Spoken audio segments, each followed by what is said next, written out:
Imagine you're in the year 2025, 5 years after coronavirus cases first began cropping up across the globe. It's a long-forgotten tragedy by now. Cases crop up occasionally, but nobody really cares anymore. The only time you hear about COVID is when you get a notification on your phone from the government. Visit your doc for the annual booster dose.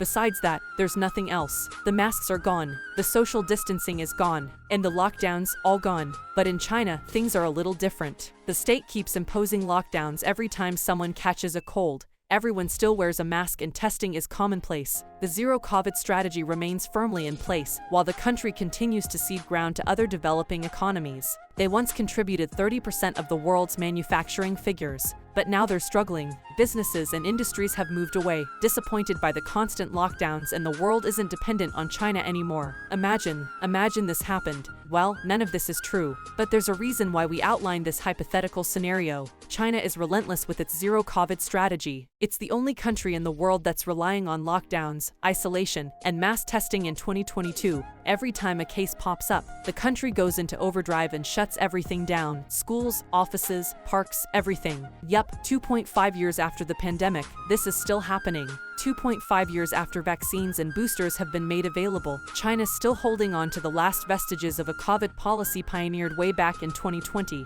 and it's doing some damage to the Chinese economy. Just look at Apple. The company lost $4 billion in expected iPad and Mac sales alone due to China's lockdowns. And Foxconn, Apple's principal contract manufacturer, is losing employees. Hundreds of workers walked away from factories a couple of weeks ago, fearing more lockdowns. If this continues, Apple could take another beating this holiday season. And what do you think they'll be talking about in the boardrooms?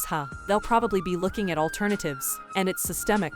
This year, the American Chamber of Commerce in Shanghai surveyed 307 businesses in Shanghai to get a sense of what the CEOs are thinking about future prospects. And only 55% felt optimistic about their business over the next 5 years. Now if you're thinking, that's not too bad, you need some context. That's the lowest reading in the survey's 23-year history. It's worse than the surveyed figures from 2019 when Trump was at loggerheads with China and trade relations were deteriorating. And it is worse than in 2020 when the pandemic first hit.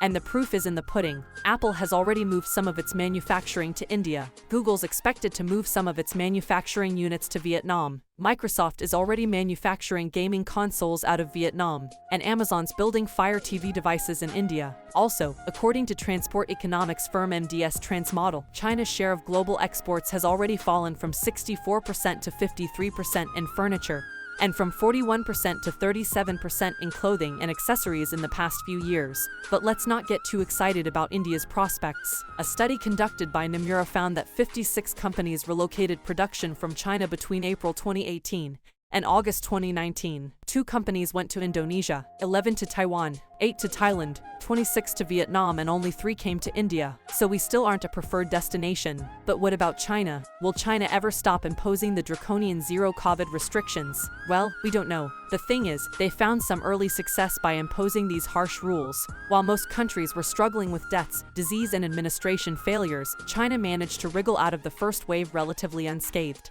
They reopened factories, doubled down on production, and exported goods en masse. And walking back on a strategy that proved so useful may seem daunting. Worse even, it could prove that China got it all wrong right from the beginning. There's also the fact that natural immunity levels in China remain very low. So if they remove restrictions and a new wave comes crashing through, the political backlash could be massive.